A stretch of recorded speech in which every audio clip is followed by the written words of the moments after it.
안녕하세요. 까치살모입니다. 여러분 성층권 드론이라고 혹시 아시나요? 성층권 드론이란 쉽게 이야기해서 드론에 태양전지 패널을 잔뜩 달고 고도 18km 이상의 성층권에서 한 달 이상 비행할 수 있는 드론을 이야기하는데요. 그런데 문제는 지금까지 성층권 드론은 가장 큰 문제가 바로 무인기에 탑재할 수 있는 임무 장비의 중량이 너무 작다는 것이었습니다. 그런데 이번에 올해 여름에 우리나라에서 처음으로 실전에 투입할 수 있을 정도로 임무 장비를 탑재할 수 있는 실전형 성층권 드론이 첫 비행을 한다고 해서 오늘은 그 이야기를 해볼까 합니다. 그 전에 앞서서 천마에 대해서 물어보시는 분이 있었습니다. 천마를 개량할 계획이나 천마2를 개발할 계획은 없냐고요. 우선 천마는 지금 제가 아는 선에서 잡혀있는 개량은 드론을 대비한 안티제밍 시스템을 탑재하는 사업이 진행 중이고 LIG에 의해서 사업이 진행 중입니다. 그럼 천마를 드론을 요격하기 위해서 개량할 계획은 없느냐라고 할 수 있는데요. 계획도 없고 그럴 필요도 없습니다. 우리나라는 북한의 드론 침투 사건 이후에 가지고 있는 모든 요격 장비들로 드론을 요격하는 시험을 엄청나게 많이 했고 그 결과 드론 요격에 가장 적합한 시스템이 천마로 판명된 상태이기 때문에 지금에 와서 별도로 개량할 필요성을 느끼지 못하고 있습니다. 실제로 비호복합에 탑재된 싸구려 2차원 레이더와 달리 천마에 탑재된 3차원 레이더는 드론을 탐지하기 위해서 충분한 능력을 가지고 있었고 그래서 천마는 지금 상태에서도 드론을 탐지하고 요격하는데 아무런 문제가 없습니다. 실제로 사용하는 미사일도 미사일치고는 저렴하기 때문에 지금 우리 군이 보유한 요격 시스템 중에서 가장 드론 요격에 적합한 시스템이 천마입니다. 그러나 천마를 마냥 천년만년 그대로 사용할 수는 없기 때문에 당연히 대체 수단을 개발해야 하는데요.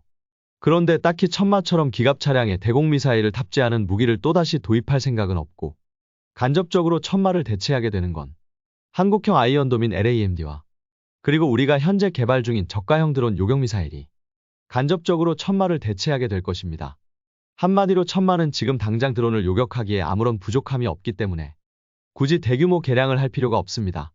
그럼 천마 이야기는 그만하고 이번 주 목요일인 4월 17일에 정부종합청산의 방위사업청 입찰실에서 입찰업체들을 대상으로 특수작전용 기관단총 예비설명회가 열릴 예정이었습니다.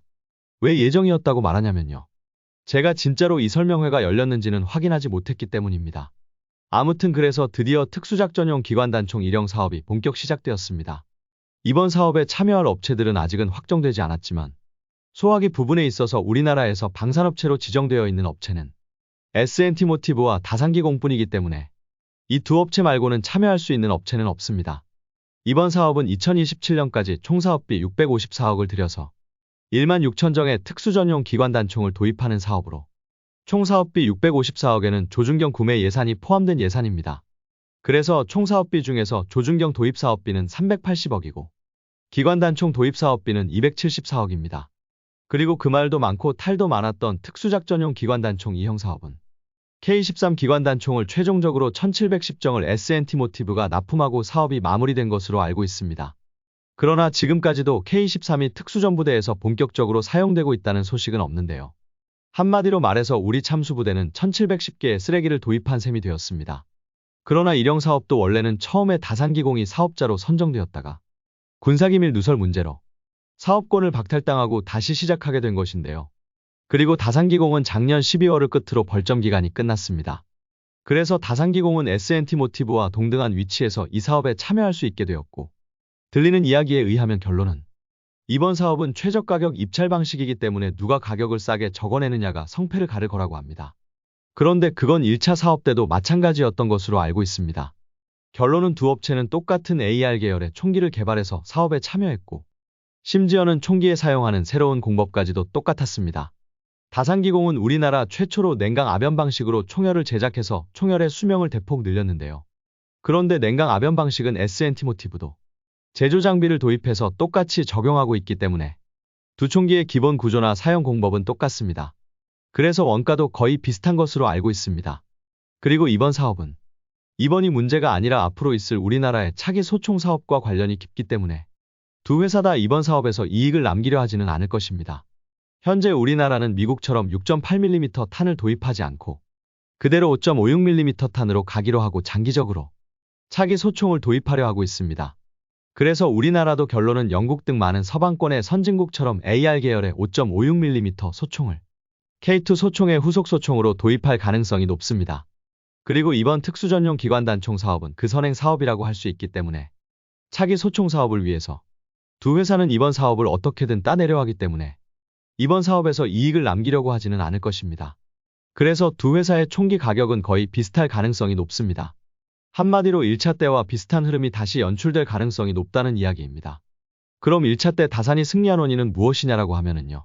그때 당시의 관계자의 증언에 따르면 두 회사의 총기의 성능은 거의 비슷했으며 다산이 승리한 이유는 중소기업 가산점을 받아서라고 했습니다. 저도 정확히는 모르지만 심사 기준에 중소기업에게 가산점을 주는 제도가 있는 것 같습니다. 그래서 이번 2차 사업도 다산기공이 선택된 1차 사업과 같은 흐름으로 간다면 다시금 다산기공이 선정될 가능성이 더 높다고 저는 봅니다.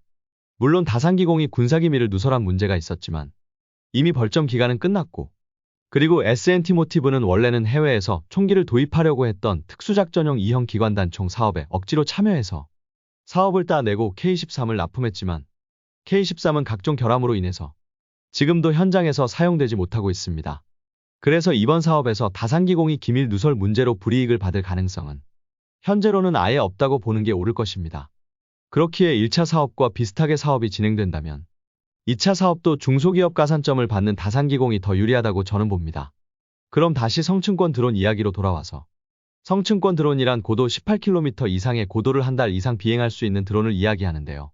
성층권 드론이 고도 18km 이상을 비행하는 이유는 이 정도 이상의 고도를 비행하게 되면 공기 밀도는 지상의 15분의 1, 그리고 공기 압력은 20분의 1에 불과하기 때문에 더 적은 에너지로 더 멀리 그리고 더 오랫동안 비행할 수 있기 때문입니다. 더욱이 이 정도 고도가 되면 구름보다 한참을 더 높이 비행하는 것이기 때문에 성층권 드론이 태양전지를 충전하기도 좋습니다. 그래서 성층권 드론은 고도 18km에서 50km 사이를 비행하게 되는데요. 그리고 이 고도에서 한 달 이상을 머물면서 비행할 수 있기 때문에 유사위성이라고도 불립니다. 당장 우리가 우주에 쏘아 올리는 위성 중에서 정지궤도에 있는 위성은 너무 높은 곳에 있기 때문에 지상과의 거리가 너무 멀고 상대적으로 저궤도에 있는 위성은 지구를 계속 공전하면서 돌기 때문에 한 지역에 머물 수가 없습니다. 그래서 저궤도 위성이 목표 지점 상공을 지나는 건 하루에 고작 몇 번에 불과한데요. 이에 반해서 성층권 드론은 한 달 이상 오랫동안 한 지역에 머물면서 감시를 할 수 있기 때문에 위성보다 더 좋은 감시 수단으로 여겨지고 있습니다. 그래서 당연히 이런 장점 때문에 지금 전 세계적으로 각국은 성층권 드론의 개발에 매진하고 있는데요. 대표적인 모델을 살펴보면 지금 이 분야에 가장 앞서간다고 여겨지는 모델은 에어버스의 제퍼S가 있을 것입니다.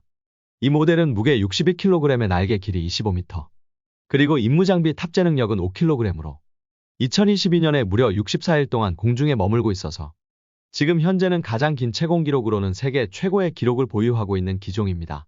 그리고 일본의 소프트뱅크와 미국의 방산기업인 에어러바이런먼트가 개발한 선글라이더라는 모델은 날개폭 78m에 무게 1톤에 임무장비 탑재 능력은 68kg으로 이 모델은 4세대 LTE 통신 중계를 위해서 개발된 모델입니다. 그 밖에도 영국, 독일, 중국 등의 회사들이 성층권 드론을 개발하고 있는데요. 그런데 솔직히 성층권 드론의 기술력은 우리나라가 세계에서 선두를 다툴 정도로 앞서 있습니다. 우리나라에서 성층권 드론을 개발하고 있는 곳은 한국항공우주연구원인데요. 한국항공우주연구원은 현재까지는 EAV3라는 모델을 개발했으며 이 모델은 총 중량 66kg의 날개폭 20m의 모델로 임무장비 탑재 능력은 3kg이며 2015년에 첫 비행을 시작했고 첫 비행에서는 14.1km의 고도를 비행했으며 다음 해에는 고도 18km를 비행하는데 성공을 했고 2020년에는 고도 22km에서 53시간 동안 비행을 하는데 성공을 했습니다. 그리고 지금 한국항공연구원은 EAV4라는 모델을 개발 중이며 이 모델은 한국항공우주연구원이 2022년부터 사업비 375억을 들여서 상시 재난 감시용 성층권 무인기 기술 개발 사업이라는 이름으로 개발 중입니다. 현재 EAV4는 1호기와 2호기 2대가 만들어지고 있고 날개폭은 30m에 임무장비 탑재 능력은 20kg입니다. 그래서 이 무인기는 임무장비 탑재 능력이 기존 3kg에서 20kg으로 증가했기 때문에 실제로 상용화가 가능한 수준이라고 하며 현재는 EAV4에 EOTS를 달아서 민간에서 산불 등 재난 감시 역할을 수행하게 될 거라고 합니다. 한마디로 말해서 우리나라 최초의 실용 성층권 드론이라고 이야기할 수 있으며 EAV4의 초도 비행이 바로 올해 여름에 잡혀 있습니다.